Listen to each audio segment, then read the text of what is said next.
je je gombo ba do som je ja gun chen garma ba je je zhong je zhen ba ze na zhen dan za zong ba len ro ma zo za lan ja ja ja la nga nye be nyame do gan da bong ga ja la so wa de zong ga ja la ma ba zhen no nam da jin je lo shen lo gom je gam pa ra zong ba shen se nor gon la da ren me ba da ze de ren da tai je be gom je Nye gor shan ba ma ma jin ja ma ge gom jin gom war som ba shin meng a der go jen be la ma la jan do zer wa de be gom jen la Jemen mugun jawa jin jalo Yang me gom jing a jir som ba shin Kan jaran dom be ngo zo ma de Anjan den garan jom be gom jela Gom jalo don rawar jin jelo Nam dong o wu jung gor som ba shin Jiyama yin jiryan jarwala Mangaro banjarwe gom jela Gorande yerme ambara jin jelo Jewa gondu yonda lama dang Rame jen je bala lon je jing Sada lam ji yen de ram zon Dore je jang Go ban your Lord. Good afternoon. This morning we basically talked, well, initially we looked at the faith and knowledge, but principally we were looking at the issue of fear. Particularly the fear that is brought up by the current pandemic. But by extension, we looked at, for example, in my case, an ongoing anxiety disorder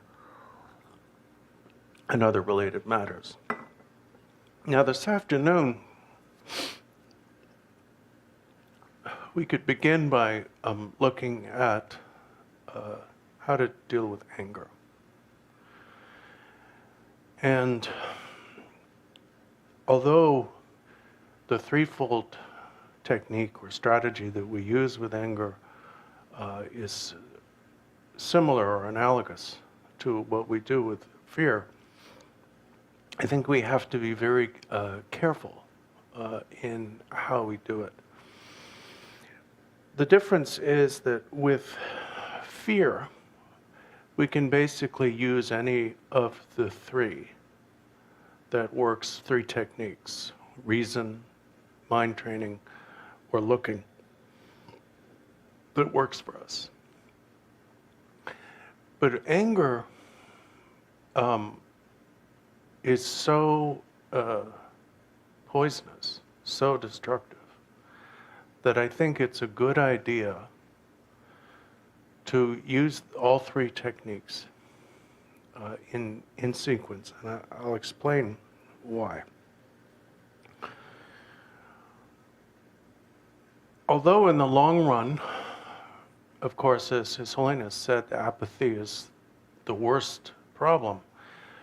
In our day-to-day lives, often anger is an immediate problem. And whether we're angry at ourselves, angry at others, angry at the world, I think this takes up a great deal of our energy. It saps our energy. It makes us ineffective, unempathetic, and self-destructive. Now, the first thing to do with anger is to slow it down. When we have the habit of allowing ourselves to get angry, and of course, there are many circumstances that can cause us to become angry, but when we have the habit of doing that, we sometimes don't track the progression from that first thought all the way to full-blown rage. And I'm speaking obviously from experience. So the first step in working with anger is to learn to be able to see its development. Because as we saw with fear and any other thought, it is actually a repetitious series of similar but not identical thoughts. So it grows. Now, as a fairly young child, I can remember somehow being able to see this, and then, I got older and lost my mind. But there is a point at which you choose to be angry. It's a little different in dreams. I've found that I get quite angry at things that wouldn't really make me angry in dreams, and in dreams I'm not able, to track it. But there is kind of a sort of a seduction. And the seduction is the habit of thinking something that is really, really stupid. It's stupid because it's wrong. And that thought is, if I give in to this anger, if I let myself become angry, I will feel better. And then usually there's another kind of concept, thought, habitual response that goes along with that, which is, this anger is valid. This is useful. This anger is useful. Now, sometimes we just lose our temper, and it happens very, very quickly. But a lot of the time, I think we get angry, especially if it's things that we are frequently angry about, because we have given that thought, that type of thought, oh, I know anger's bad, but I'm allowed to be angry at so-and-so. I'm angry at such and such. We give it kind of some sort of diplomatic immunity. We say, well, this anger is justifiable. This anger is worthwhile. This anger is smarter. So we think that the anger will make us feel better. It won't. Second, we think that the anger itself is justified and that it is somehow smarter. I'm a stronger, smarter, more effective person when I'm angry. And we think that. Now, I need to make this clear, given the climate right now, I am not speaking against social protest. I'm speaking against the emotions with which we approach such things. And I'm not talking about that alone. I'm talking about anger as we deal with it,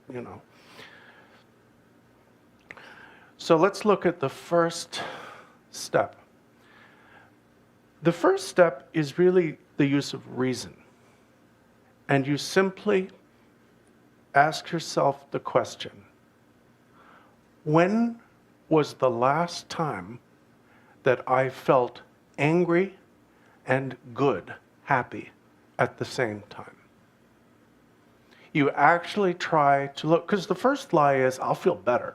It's like burping. If I really get mad, oh, what a relief. But it's true with burping, but not with anger. I've spent a certain amount of my life angry. And it's always a possibility. I always have to, it's like a channel I could turn to. Remember when channels you turned like this, the dial thing? Yeah. Anyway, it's a channel that I could always turn to. So I know how it feels. I have very clear memories of being angry during the waking state and also in dreams. And I can say, based on my experience, it is impossible to be angry and happy at the same moment. Now, maybe everybody's different. Maybe I'm wrong. I don't think I'm wrong, because I think fundamentally our minds kind of work the same way. So the first thing about reason is to remember how it feels. Do you want to feel that way? Do you want that feeling of anger with the blood rushing into your face and that everything is tense and it's the first thing. The second thing about reason is it true what we tell ourselves about our anger? I mean, metaphorically we say our anger tells us this, but it's just us, right? Is it true that I am more effective when I'm angry? Is it true that I am physically more coordinated, mentally more acute, and more responsive to the needs of others, quicker moving, better response time? Is any of that true? Again, I can only talk about myself, but for me, it's not true.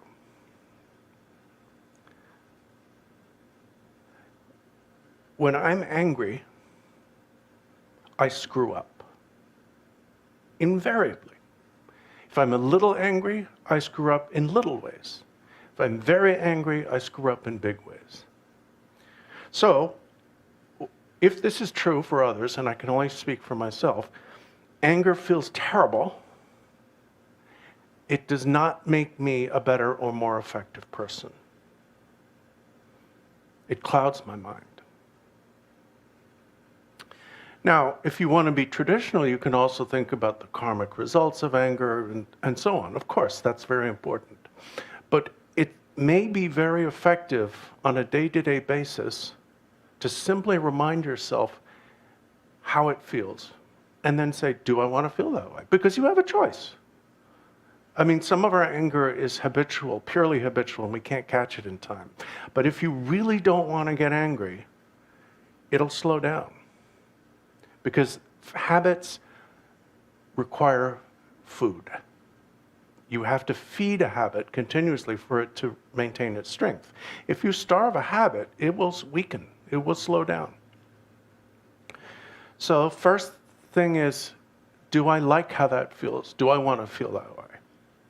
And what goes along with that, of course, is do I like how it makes, other people feel? Second thing is, it doesn't make me smarter, it doesn't make me more effective, it seems to make me dumber. Do I want to be dumber? Do I really want to be? The third thing for using reason in dealing with anger is to look at your interactions with other people and look for trouble spots. There will be certain situations, everybody's different, that upset you. You are the only person who really knows what upsets you. So the third thing with reason is we each have to take inventory. We have to be honest. What makes me angry? Because it's very easy for us to say, well, everybody else is angry about that. I don't get angry about that, therefore I'm not angry. Well, maybe you don't get angry about that, but you probably get angry about something else. I know I do. Each of us is different. You go through the day, you're sailing along, you haven't lost your temper once, and then a tiny little thing will just all of a sudden knock you on your ass, and you're yelling and screaming and ranting. So we each need to take personal inventory. And what that gives you is preparation.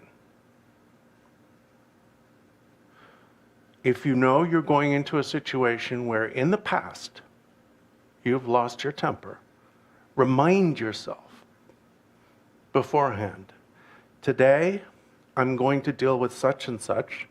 In the past I've lost my temper in that situation or similar situations. Today I am going to try my hardest not to. Now, what will probably happen the first time you do that is you'll still lose your temper, but a little bit less. And then eventually, if you keep on reinforcing, okay, I lost my temper yesterday, but I'm not going to do it today. If you keep on reinforcing that intention, it will take over because you're reinforcing a habit that will eventually be stronger than the habit of losing your temper. For example, I hate getting up early in the morning. I've always hated getting up early in the morning. I hate it more now. They told me when I was young, don't worry, when you're old, you like getting up early in the morning. Well, they were lying. I'm old, and I don't like it. But I knew I had to get up a little earlier this morning so that I'd not be, rushing in here at like 5 minutes to 10, all, bleary-eyed and unshaven. And because I had that in my mind and I was concerned,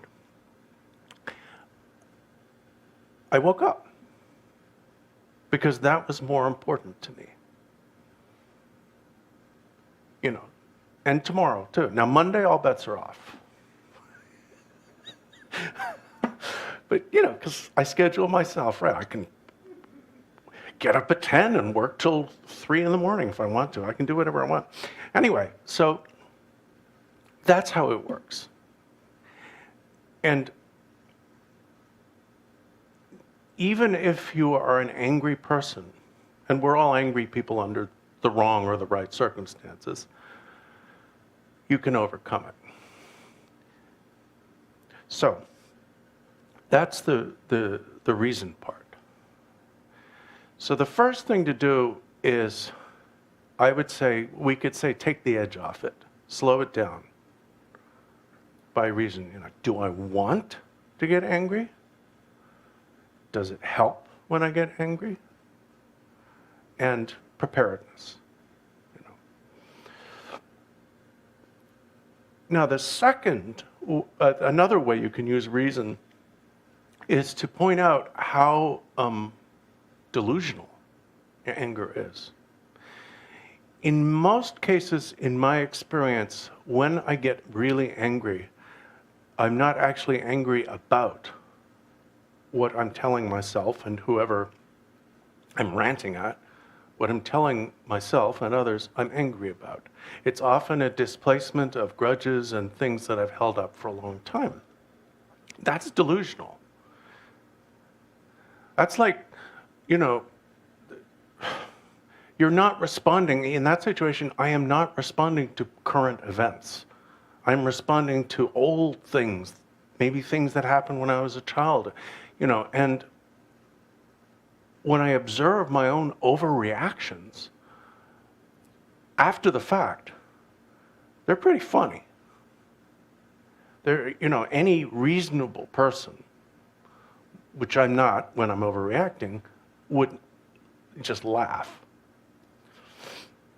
So the other thing is to be aware that your anger may be a reaction to something other than what you claim to be angry at.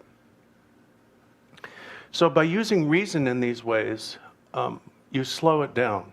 And basically what you're doing here is you're reminding yourself of all the reasons why you don't want to be angry, why it's just not worth it. You know, it's just not worth it. Then the second step is mind training. If you're still angry after that, then make the aspiration that you be the only person in the universe, the only being, who is angry now or ever will be in the future. You've taken some of it with reason, but if you're still angry, you're probably not going to be able to talk yourself out of the rest of it. So then you say, fine, I'm angry. I'll be angry. I just don't want anyone else to ever feel this way. And look at how it feels. Again, look at how it feels. You know, it's so unpleasant. So then make the aspiration that everybody else's anger dissolve into yours. By this point, you should have at least weakened the anger. Then you simply look at it. Not at the object of the anger, but at the anger itself. Now, the anger, like fear, is a state of delusion where it's like a shell game. Does that reference make any sense to, yeah. It's like you're distracted. When I get angry, I'm not looking at the anger, which is all there is. I'm obsessing about the supposed object of my anger, which, as we've seen, is not always even what it appears to be. And so it's misdirection. Instead of that, forget about the object. There's always going to be something that will make you angry. Look at the anger itself. It's just you. It's just your mind. Now, I'm not going to get into highfalutin, it's mirror like wisdom, blah, blah, blah, blah. You've all heard that. That's fine. That's beyond my skill set. But basically, if you look at the anger itself, there's nothing there. I mean, your mind is there, but there's nothing you can grab onto. And but in the case of anger especially, I don't recommend that you try that step first without preceding it with the other two, because if you're still, and I'm saying this based on my own poor experience, if you're still really angry, if it's very strong, and you try to just look at it, you'll still bounce back to looking at the object, and then you'll forget, you know, that you're supposed to be looking at the anger. You'll just be drawn back into it. Okay. So those are the similar 3 steps of working with anger. Okay. Questions? Okay.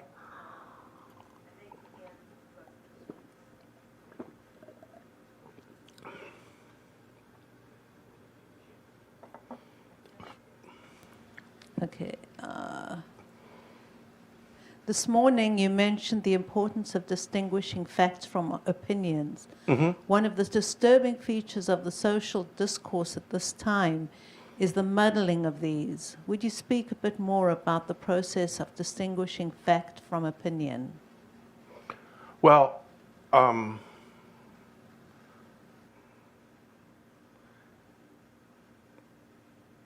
I have to be honest. I'm actually, usually when people say that, they're about to lie. You ever notice that? Frankly. And then they'll tell you something that's, I think it is unethical for someone preaching, and I guess this is preaching, to give their political opinions in the pulpit. So were I to answer that question as I would answer that question were I to do so, I would be expressing some very strong political opinions that I have, and I don't want to, I have to represent the community, which, but basically, if I try to stay clear of the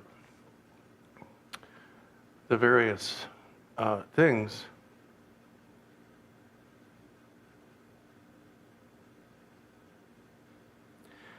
in my experience, anytime I am defensive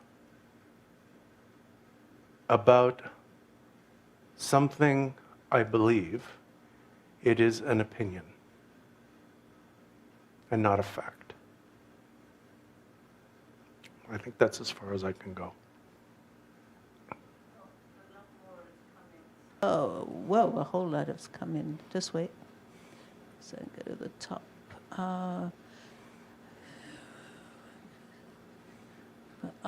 What is recommended in talking to people who only listen if I use a sharp, angry tone? Well, there are two things. The first thing is to make sure that your assessment is correct. For example, in my experience, I've found that many of those people whom I think will only listen if I use a sharp, angry tone will actually listen better if I don't. But that I used a sharp, angry tone once and got their attention, and therefore I mistakenly think it's necessary to keep on doing that. That's one possibility. And then the second thing is people who really will only listen if you use a sharp, angry tone.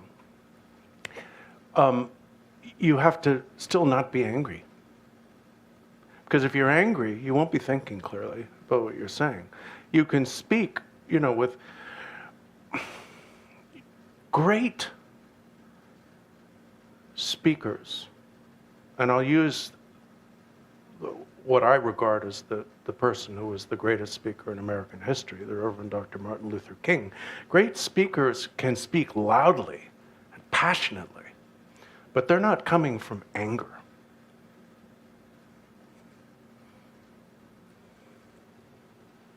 Okay. Next question. When you are angry, you are not looking at the anger, which all there is, but you're engaged with the obsession. So apparently the obsession is there as well, apparently? It's not. The answer is in the question, the word apparently. Yeah, I don't want to. Okay. Yeah. Because you're not seeing it as it is. Going into the next, which is close, what is the best way to purify the karma of anger? Any good thing you do, the cultivation of compassion, purification practices, learning not to get angry, anything. I guess what I meant about the apparently,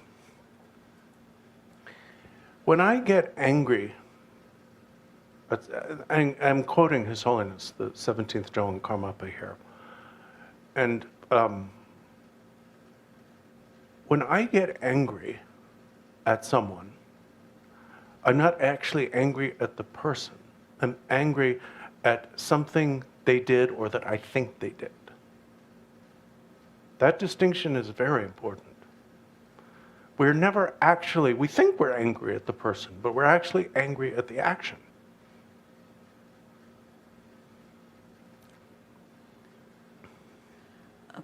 The next question. I'm actually interested in the relationship of kleshas and the five wisdoms. Do anger and mirror-like wisdom share qualities? What is the relationship? Are there techniques for transforming one into the other?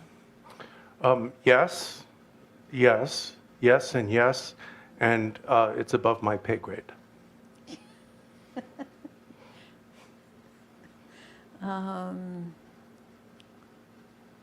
And there we wait. Let me just.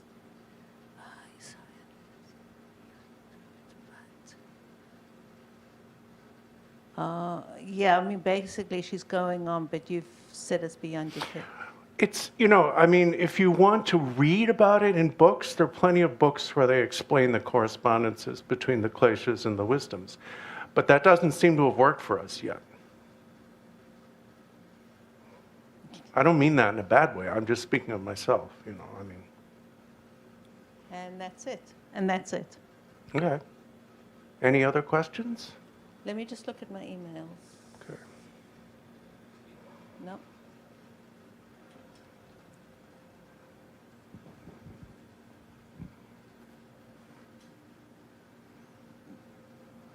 The first step Mm-hmm. of recognizing basically that it's unpleasant Mm-hmm.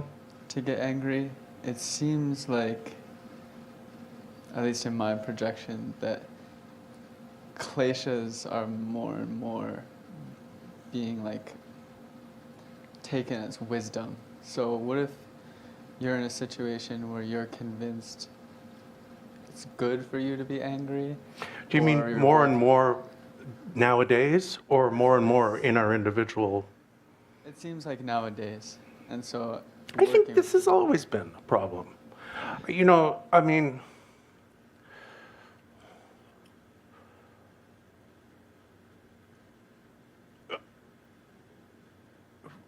you read about history, I don't think there was ever actually a golden age, personally. I think that we've always been pretty messed up.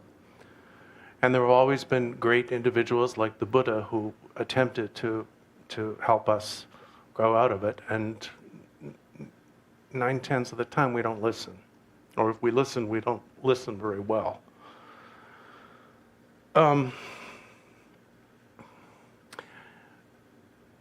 Again, I think we have to be careful in assuming that we know why others are doing what they're doing. So, for example, I don't know if this is what you're thinking of.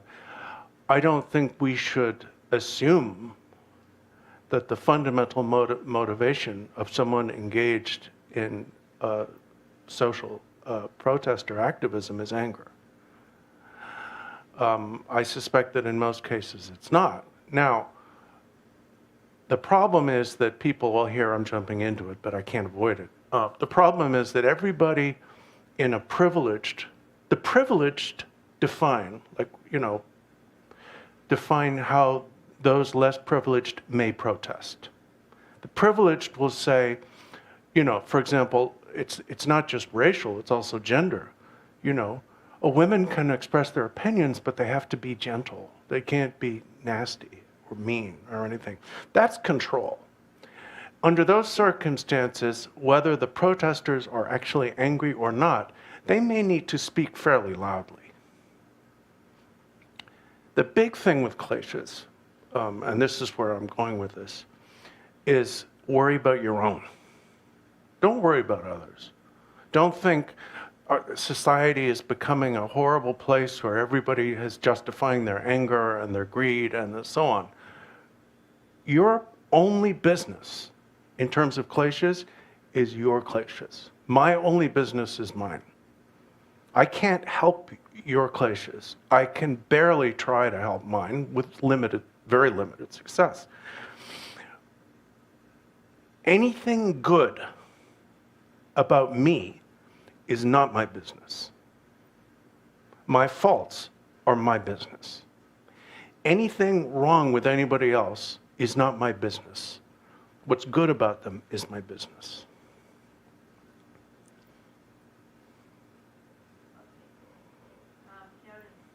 Here is another one. Now that I'm not going outside every day to busily engage in activities, I seem to be more aware of the negativity constantly going on in my mind. This contributes to negative thoughts about myself, leading to depression. What is the best way to work with this? The answer could be somewhat individual, depending upon whether you're primarily a devotional person or a mindfulness person or a compassion, social activism person. But basically, whatever your source of spiritual strength and sanity is, put more energy and time into that.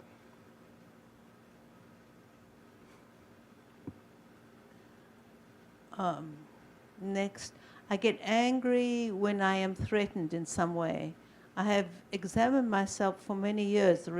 The relationship is invariant. Am I alone in this reaction? No, I think we all do that. And if I ever figure out how not to do that, I'll get back to you.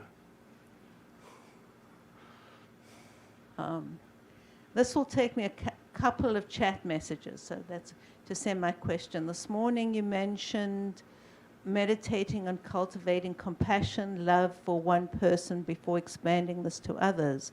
How do I know when I've achieved sufficient compassion for one person in order to move on to others?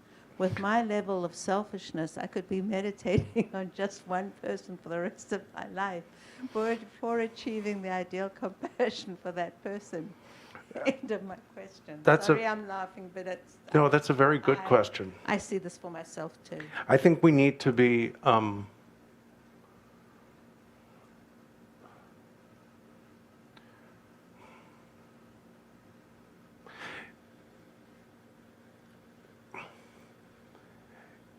I don't think, and I may be completely wrong about this, because this is going to reflect how I've approached this.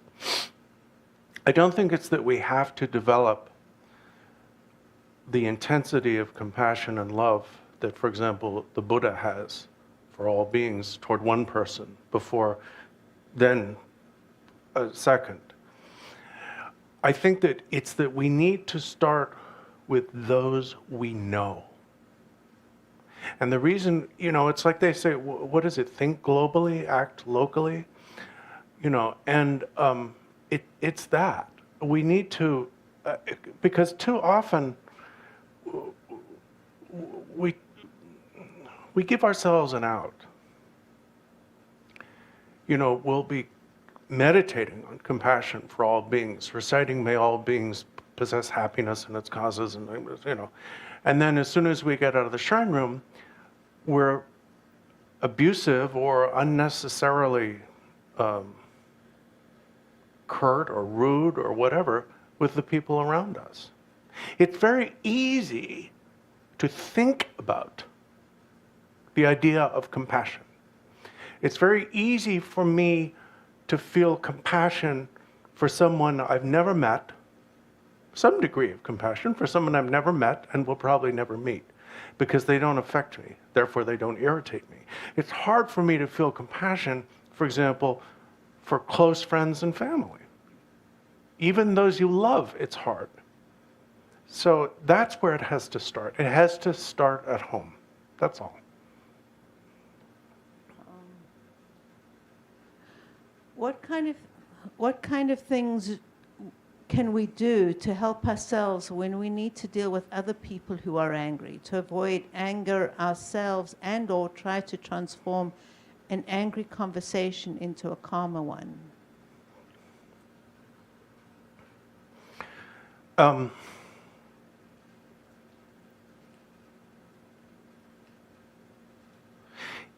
I can only, again, go back to my own experience. In my experience, if somebody else is angry, it doesn't bother me unless I'm already angry.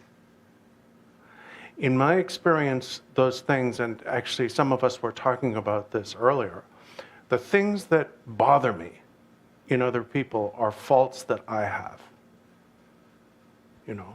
I don't like arrogant people because I'm arrogant. I don't like lazy people because God knows I'm lazy. And I don't like angry people because I've got a bad temper. Those things bother me. They bother me. They bother me because I'm angry.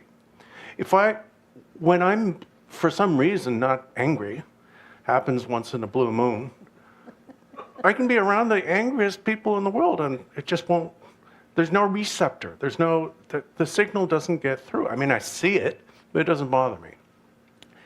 Now, there are obvious exceptions to this in the real world. Like if you see somebody abusing somebody else, and so on. I'm not talking about that. I'm talking about our emotional reactions.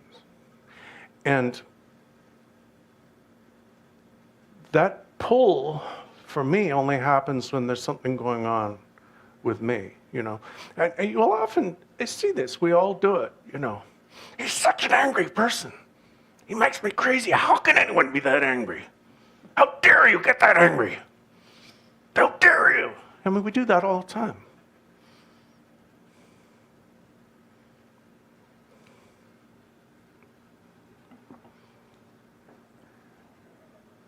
Next one. I may be completely delusional, but I feel like I feel the strongest anger while driving. Otherwise, it doesn't seem that strong, although I know the potential lurks beneath. Obviously, anger is always utterly useless and destructive. In general, can something like even moderate irritation be considered a form of anger? Can you say something about the entire spectrum of anger, which is basically any kind of repulsion? I'm trying to use easy to enunciate words here. Thank you. Naomi, you can see? Just wait, no, I'm not finished. Oh. Naomi, you can ask short questions here so they get broken up. Sorry. Lama Yeshe, would you consider... Oh, no, there's another question. He's right. asking another question. All right. So.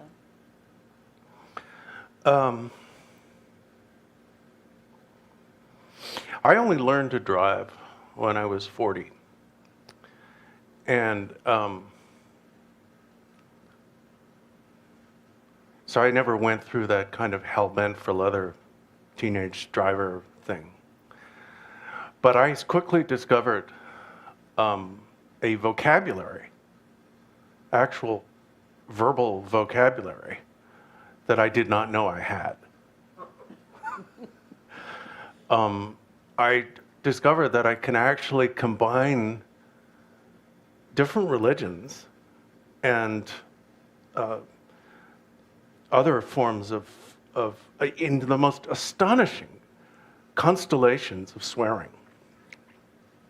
And so, yeah, I hear you. I think it's, each and every one of us has a different thing.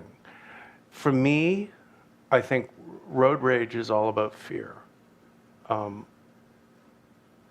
And a sense of entitlement. How dare you, whoever you are, usually you don't see the person who cuts you off, do this to me, So I think that one of the things we have to look at in our anger is entitlement. And the spectrum of anger. There are so many varieties. I mean, it's like, that's why the Dharma talks about, these 51 samskaras, some of which are kleshas and some of which are not. And, and then you get in the Guhya Samaja, I think there's 33 different types of anger or thoughts connected with anger. Maybe it's 40, I can't remember. But anyway, and we're probably coming up with new ones. I mean, new situations like that, Zoom doesn't work. I had a hissy fit the night before last because Zoom wasn't working. And, and when I looked at my anger, which I really initially took out on others, and then I kind of walked it back and wrote nice emails and so on, my hissy fit was all about feeling inferior. I was dealing with, for the most part, younger people who understood the technology, were comfortable with it, were multitasking and taking care of things. And I felt old and stupid. And that made me angry. So that goes back, I think, to entitlement. The sense of, oh, my age, I shouldn't have to, whatever it was, you know. I really think that we need to look at entitlement. I think that's a huge problem, and I think it's always been one, but especially, you know, I mean, obviously, white males, but everybody, we need to really check. Because I think a lot of our irritation is caused by inconvenience. It was inconvenient for me that this program didn't work, or it's inconvenient for me that I have to look something up online to find out how to do something that I thought I knew how to do. Anyway, that's inconvenient. Well, when I was growing up until recently, I didn't have any of this technology. That was inconvenient. So why am I inconvenienced now that I have it and it doesn't do what I want at the first snap of my fingers? Because I feel entitled. I feel, oh, I have this, I have an iPad, I have an iPhone. It should do what I want right away. That's entitlement. And I think, I may just be talking about myself, but I think a lot of our irritation is caused by a sense of entitlement. All right, so now that's a very good lead into the next question. Lama Yeshe, would you consider teaching? You know what I think they're doing? I think they're intentionally coming up with questions to make it hard for Naomi to read them. Hard to read, it's just to do with what you was, and he'd written this already before you went into it. Okay. Lama Yeshe, would you consider teaching via Zoom? Isn't that what I'm doing? No. Well, good. I like that better. Which would enable us to have more interactive discussion and questions and Oh. question and answer session.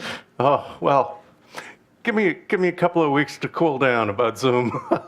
I'm not having my daughter's high school graduation celebration was a Zoom thing with everybody in those little boxes. And then I couldn't even figure out how to move so that I could look at somebody without them being the size of a postage stamp.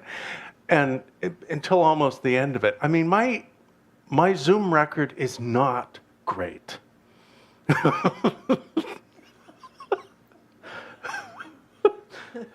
Sorry, that's just, I saw the next question coming. Okay. It was actually from the same person. All right. My question about trying to transform conversation with angry people related to my environmental advocacy work, where I see that anger gets us absolutely nowhere. Is there a technique with visualizations or mind training or anything else that can help us send out vibrations that will calm anger that is happening around us?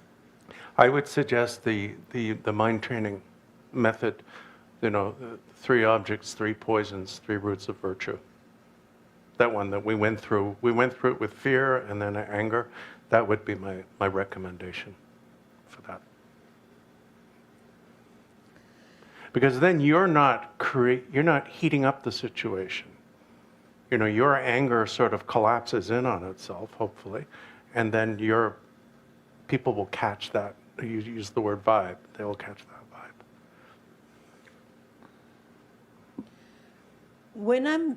Next question, when I'm successfully preventing myself from getting angry, I feel good. I feel that it would be good to do something more to reinforce the positive experience habit beyond dedication of merit.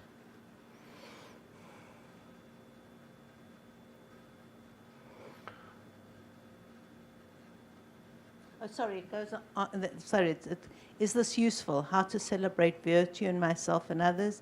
It seems to be another useful aspect of counteracting angry habits. Well, I think, you know, and again, I'm quoting His Holiness here. Rejoicing in your own good deeds is as important as rejoicing in others. So, you know, as mentioned in the question, positive reinforcement. One of the issues that people have approached me about over the last 40 years is the emphasis on negative versus positive reinforcement. And some people in our culture seem to have, or our constellation of cultures might be more accurate, seem to have less results from fear-based motivation and more results from sense of social responsibility. And as a sign of this, when His Holiness was teaching Lord Tsongkhapa's 3 principles of the path in Delhi, he just left all the fear stuff out and talked about social responsibility and interconnectedness. So I think that whether that's a cultural issue or a century issue or whatever, I don't know. That's beyond my knowledge. But one thing I can say is that based on His Holiness the Karmapa's teaching, positive reinforcement is very, very powerful. Now, obviously rejoicing in others' good deeds, but rejoicing in your own. Actually, the questioner said they feel good. Now, we can't be attached to the good feeling because then it becomes an object of selfish clinging. But it's important to remember how good it feels not to be a jerk, and how lousy it feels to be a jerk. That is a good starting motivation.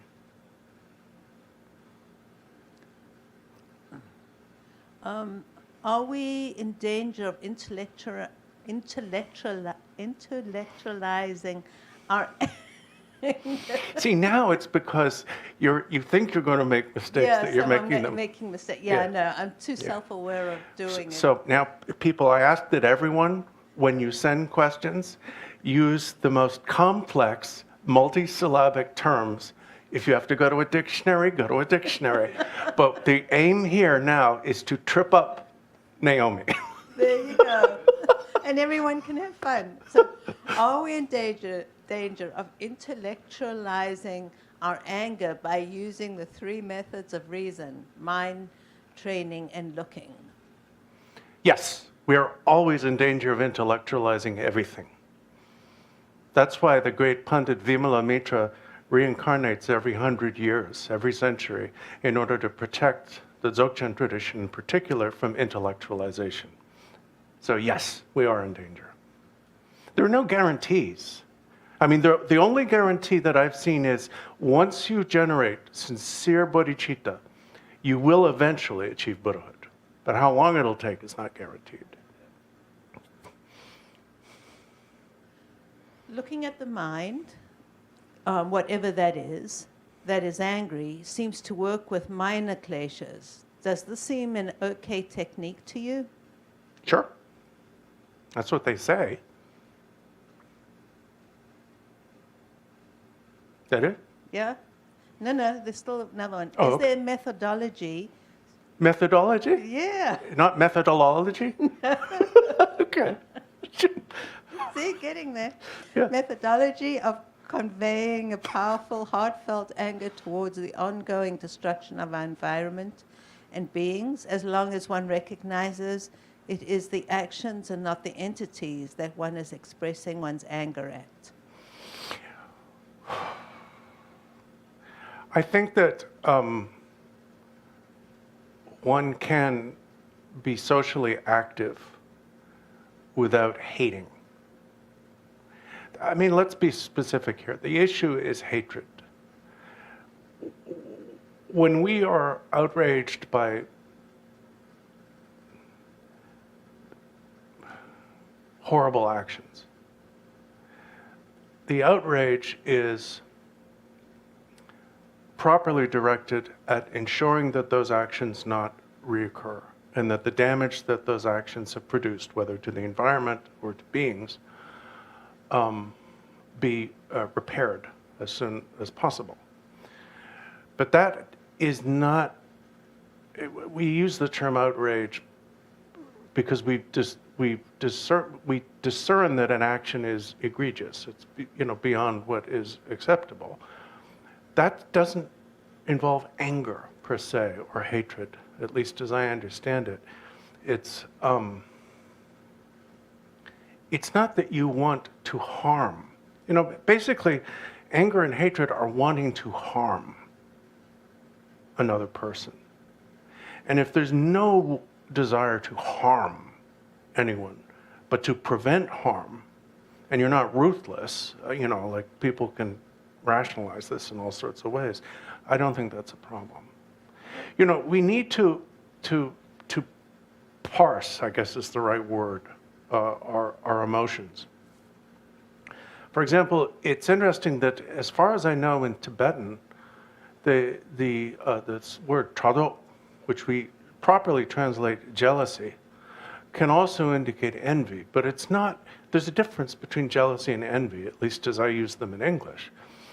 If I'm envious of someone, it means I want something that they have, but I don't want them not to have it. So for example, I am envious of the Buddha. I want to have his awakening.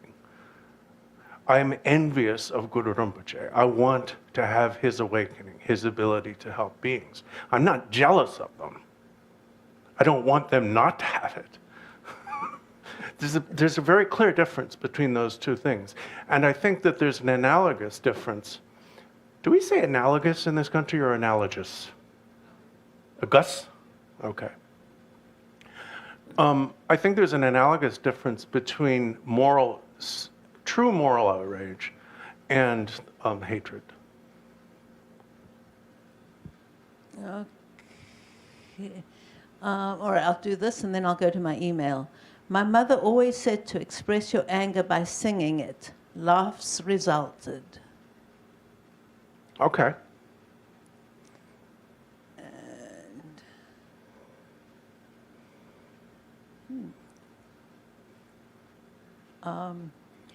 Anger sometimes feels like a physical response and not a set of thoughts. Is that why you said slow it down?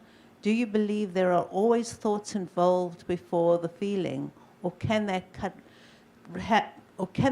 happen right at the physical reaction? If we decide not to let out our anger gate, like our mouth and body language, then maybe this ends the downward spiral.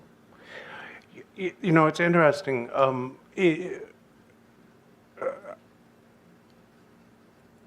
Sometimes I experience getting angry as a gradual descent into what's called double insanity. In other words, I have a certain level of operational insanity to start with, and then it gets worse, and that's a descent into anger, where I actually give my consent to losing my mind, kind of. But I mentioned dreams.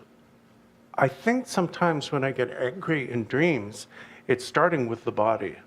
You know, something going on within my body. Then my mind comes up with thoughts and images that seek to explain it. So in that case, I don't know. It's a very interesting question. Certainly, there has to be something going on in the brain part of the body, to do with anger, and possibly other parts as well. And the subtle process of causation by which, you know, thoughts and physical processes are related is beyond my knowledge. Okay.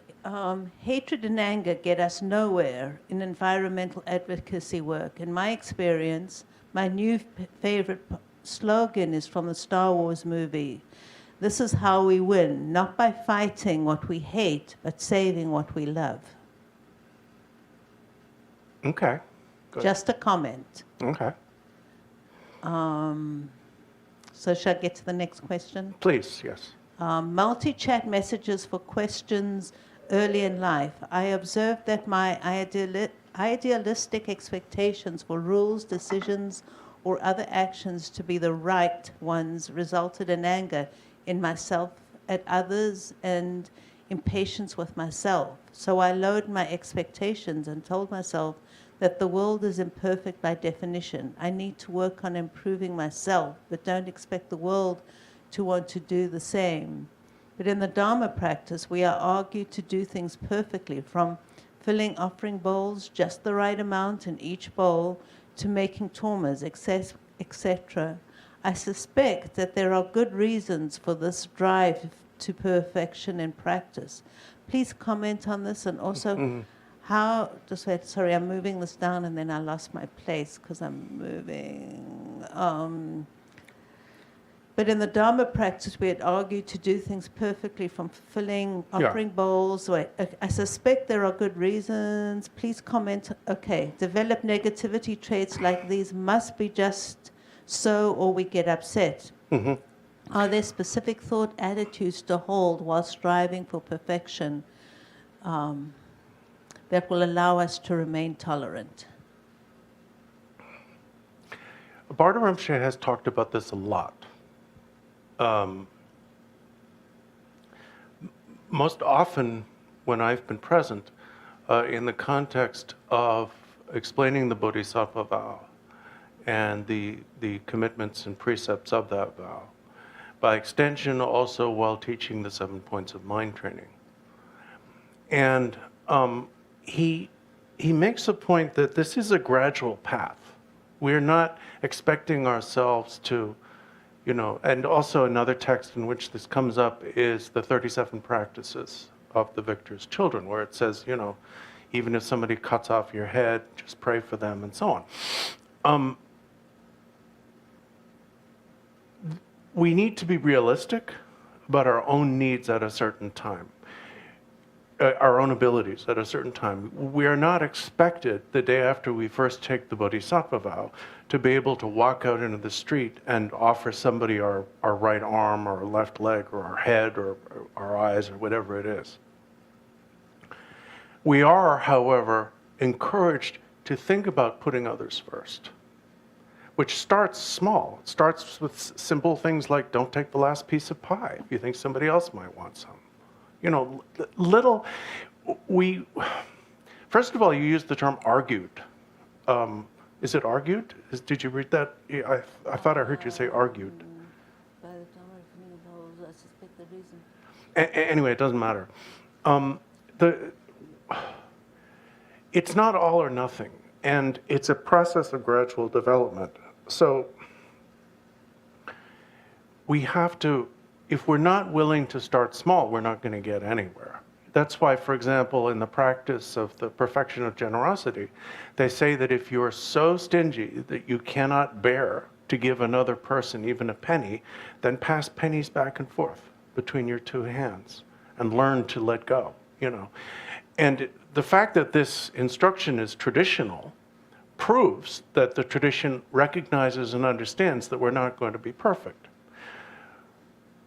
Do I spill water when I fill my water bowls in the morning? Sometimes. I try not to. If I do, on a good day, I'll remove the bowl and, wipe the surface. On a bad day, I may not fill my water bowls at all. So, should I be obsessively concerned about whether exactly the same amount is in each of those 7 bowls? Or is it simply more important that I just fill them? Well, I try to fill them evenly. I notice that sometimes I do a better job than other times, but I'm not going to flip out about this. Tormas. Now, tormas, that's a whole different thing. There are dogs, and probably cats, and I'm reasonably sure turtles and dolphins, who make better tormas than I do. My tormas are so infamously bad and ugly that I have, for the last 30 years, been excused from making them. So, but should we do our best, or should we do a shoddy, sloppy job? We should do our best. If you make beautiful tormas, that's a gift not just to the deities, but to everyone who sees them. Torments can be lovely, beautiful things, or they can look like something out of the Flintstones, like mine. And, you know, you just have to do your best. But we reach for perfection. You shouldn't say, well, I don't want to be perfect. I just want to be like 90% perfect. You reach for perfection and you get as far as you get. Sounds good to me. So I'm just seeing where we are, because there's so many questions coming in. Would you have any interest in saying something about how we reify our emotions? Well, I think that by mistaking them as things that last through time, basically a thought appears and then disappears. And if we cling to that thought, we may have a similar thought that's next to it, and so on and so forth. But the mistake we make is thinking that it's the same thought. And we call that a mood. So if I'm feeling devotional, I have a mood of devotion. If I'm feeling angry, I have a mood of anger, whatever. But it's separate thoughts. And so when it's a positive mental state, we can't expect it to last. It'll change. And if it's a negative mental state, we can't assume that it's persisting through time. You know, the easiest way to approach the issue of reification in general is through the contemplation of impermanence. The contemplation of impermanence initially inspires the desire to be free, but it also is the easiest way for most practitioners to come to some correct view of emptiness. That's what I've been told.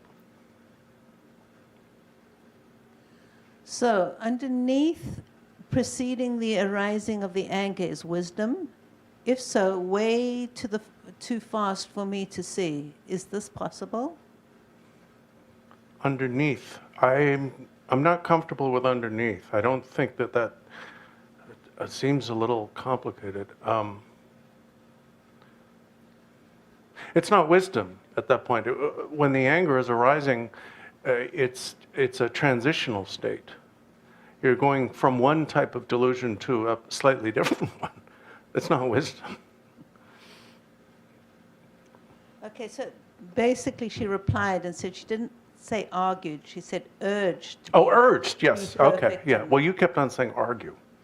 Oh, I meant urged. Yeah, you said argue. Okay. Right. That's why I say, please use multisyllabic words, because short words like urged will trip us up here. No, you'll get tripped up one way or another. Yeah, well. Okay. And that's it. That's it? That's it. Well, let's give it a few minutes, and because more will come in.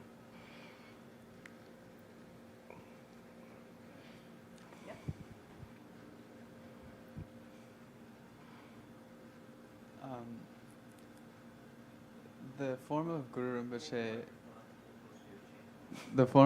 Rinpoche, Nangsi Zilnon, Yes. could you explain how that name Mhm. relates to overcoming or working with? I've had this question for a long time. Yeah.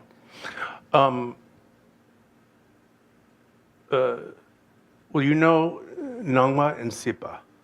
Nangwa means appearances, what appears, which means what we experience.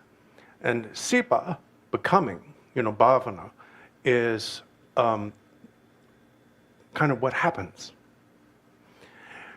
In the context of Guru Rinpoche's epithet as Nangsi Zinnan, it has the connotation, although I don't think it exclusively means that, it has the connotation of beings, especially non-human beings.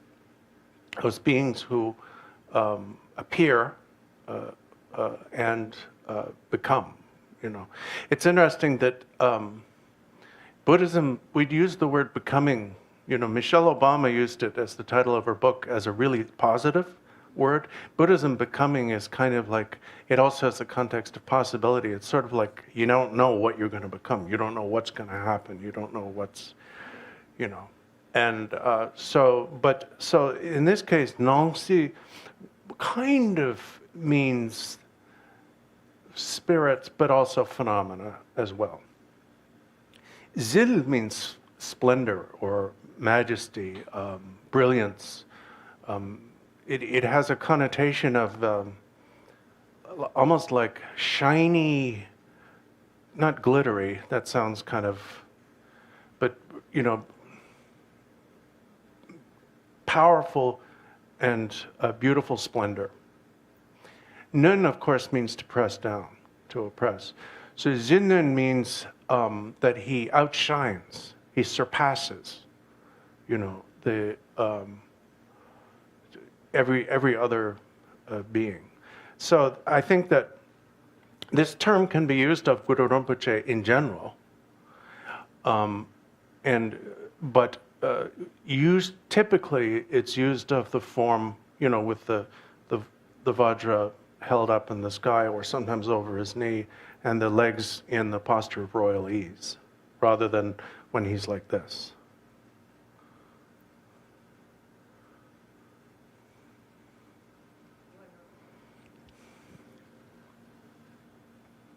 Is there a way that could be related generally to working with difficulty and difficult situations?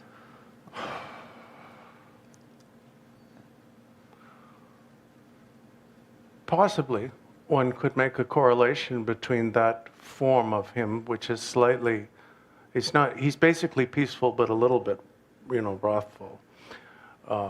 The way Lama Tratop explains it is he's smiling but frowning. And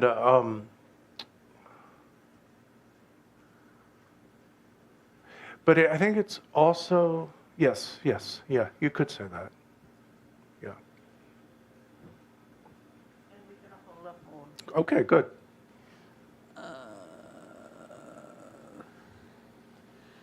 How does the contemplation of impermanence and death factor into the dealing with the time of crisis that we're in? Well, we are, you know, they talk about especially in the Mahamudra tradition, the 4 gurus. The personal guru, the guru who is a person. The guru of the Sugata's teachings, of the Buddha's teachings, so the sutras and tantras and commentaries. And then the ultimate guru that is mind itself. And then the 4th one is called the symbolic guru of appearances. And so this circumstance that we're living, this set of circumstances where everything is falling apart.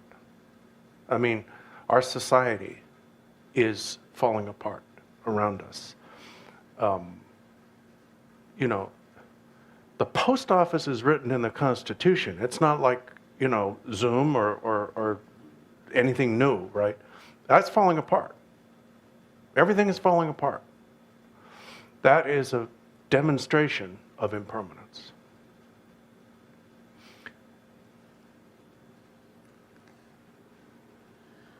Rinpoche has mentioned that if we do a lot of... What was that again?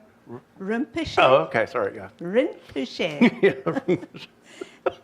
has mentioned that if we do a lot of practice but don't have an increase in virtuous qualities such as compassion or patience, our practice has not been very effective. With limited time available to practice, how do I balance the long practices such as Nundro with time for Tonglen?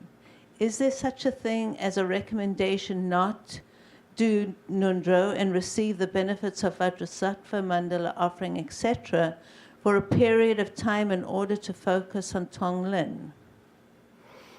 That would be an individual prescription. For that, you would have to go to either Bardo Rinpoche or Lama Tratop or another teacher who has enough wisdom to know you as a person, because that's very individual. There are different types of people. For example, His Eminence Mingyur Rinpoche refers to the body types speech types and mind types. He taught that when he was here. But you need to consult individually a really skilled, wise teacher for that. All I can do is one size fits all off the rack.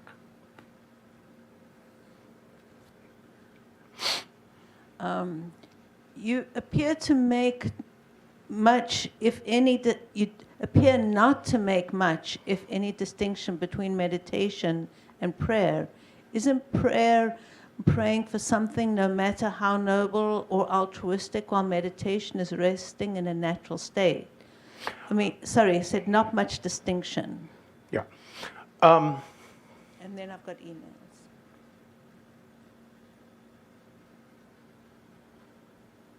Some meditation is resting in the natural state. Some meditation is prayer. Some prayer is resting in the natural state. So are there distinctions? Of course. I mean, most of the practices that people seem to do in Tibetan Buddhism involve a fair amount of mental activity, a mumbling, and at least one person rushing back and forth in a hurry through a shrine room. If you were to say, but no, we practice just resting in the natural state, if you were to say that, like on the door, say, come here, we rest in the natural state, that's all we do. And then they came in and saw what we actually do, well, yeah. We do these things in order to be able to rest in the natural state, but in order to be able to rest in the natural state, in a devotionally oriented tradition like this one, we seek to mix our mind with that of our root guru, which involves prayer, or can involve prayer. But again, there are people who don't need that. They may just be able to rest their mind in the natural state. Okay. How does one distinguish between the wrath of a well-meaning and wise teacher and the anger of an egotistical teacher who lacks wisdom?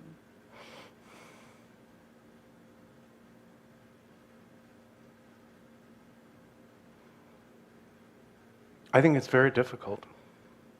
I think it's very difficult. Honestly. And I say that because if I said you distinguish by this and this, I would be implying that I can make that distinction, and I can't. I don't know.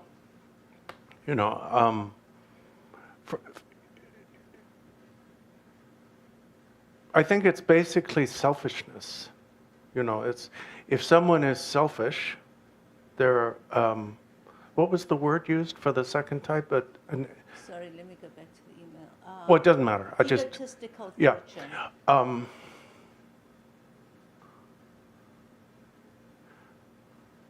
Well, egotistical can mean either proud or selfish or probably both. So I think in that case,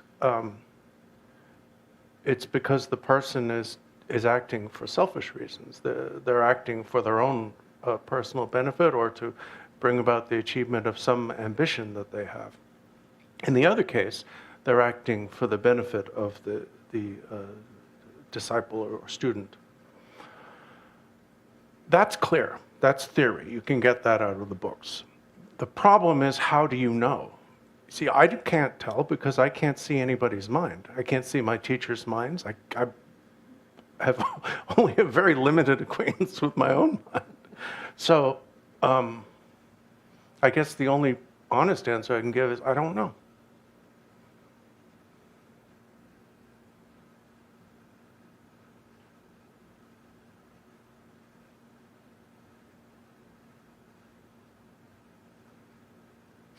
The big thing that I worry about, because I've caught myself doing this many times over the years, is acting. Seeing how lamas act and trying to act like a lama, being kind of putting on airs. That's no good. I'm talking about myself. I don't know about anybody else. You know.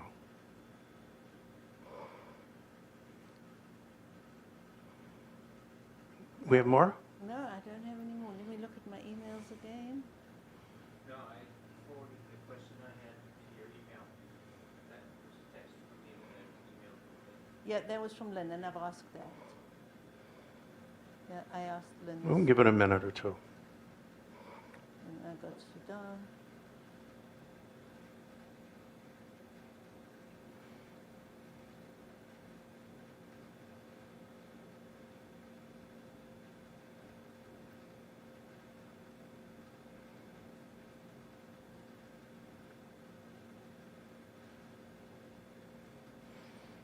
Traditionally, the answer to that question, now that I have time to think about it, the traditional answer has been that you can tell by the effect that teachers' guidance has on their disciples.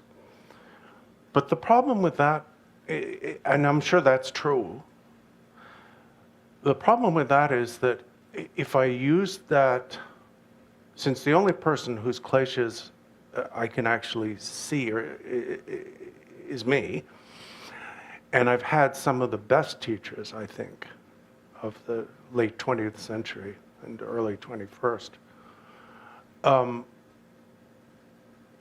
I can't blame them for my kleshas. I mean, at times, you know, I can't say, well, this happened, this, you know, so I think it's hard to tell. I mean, the traditional answer is determined by their effect. I mean, but, you know, I think,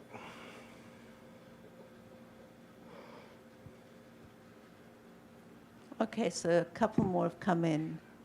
With me, this time seems like a dream, sees the limitations of my understanding of cause and effect, and it makes me contemplate emptiness in a way I have not been able to experience before. Thoughts? good. That's what's supposed to happen. Next. Yeah. When the paradoxic Yeah, what was that? But wait a second, Naomi, this is very important. Paradoxic or paradoxical? paradoxical. Oh, I don't know. Did It they is write that? Oh, okay. paradoxical. Okay.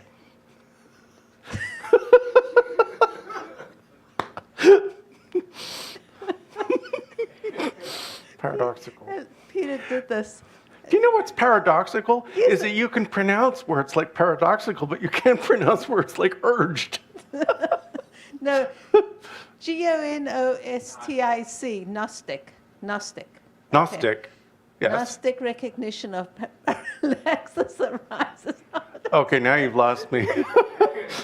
Because he's doing that. He's going, he's especially going, all right, Gnostic. Oh, somebody's messing with you? Yeah. He's messing with me. Oh, When the okay. paradoxical Gnostic recognition of parallaxis arise, how does one rectify its quizzical, oxymoronic, expeditious, magnanimous... Supercalifragilisticexpialidocious. That's how.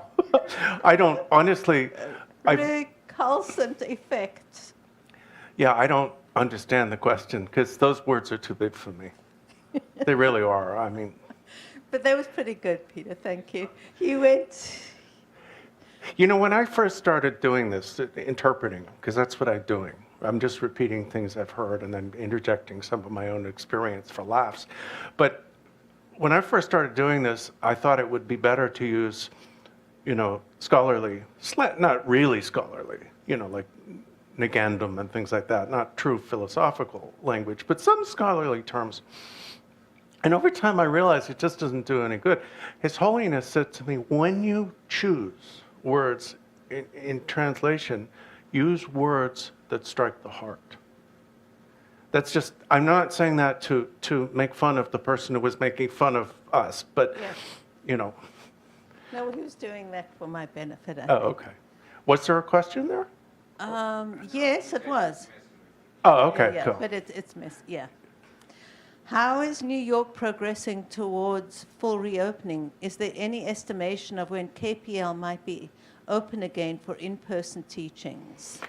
KPL, like other Buddhist seats in upstate New York, is practicing what was referred to as an abundance of caution. If you want to know the actual status of houses of worship in New York State, we're currently in phase 4. Go to newyork.gov and look for the, scroll down and you get to reopening, and it will explain. And then there are brief summaries and expanded sets of rules and so on that houses of worship as well as other places have to follow. So I can't summarize all of that because there's quite a bit to it. So having said that, the answer is I have no idea. But not for a while. Yeah, not in the immediate future.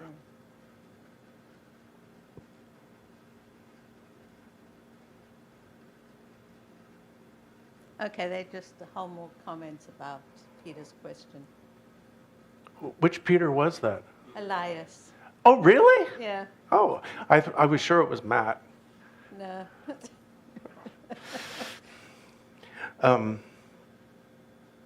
Yeah.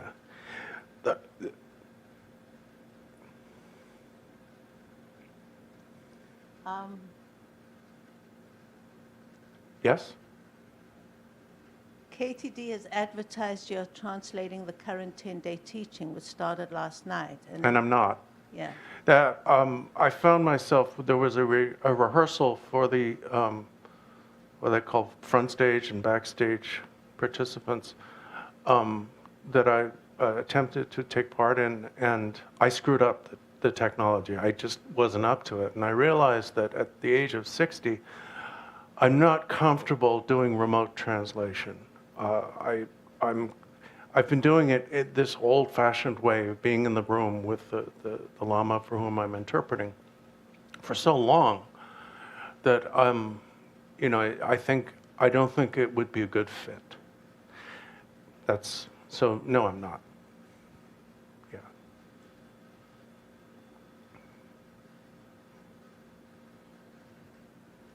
And That's it?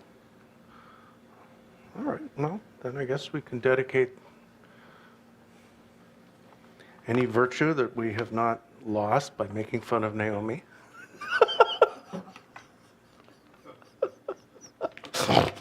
Sorry.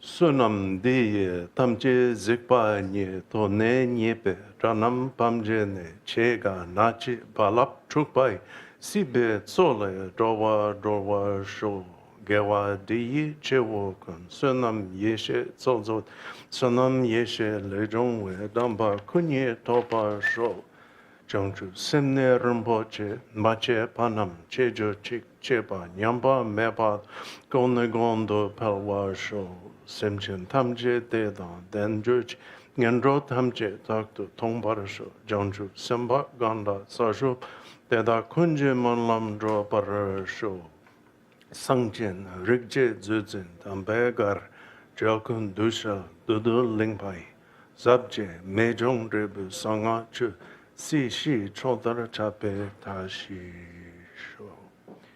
Well, thank you all, and tomorrow we'll look at sadness. Won't that be fun?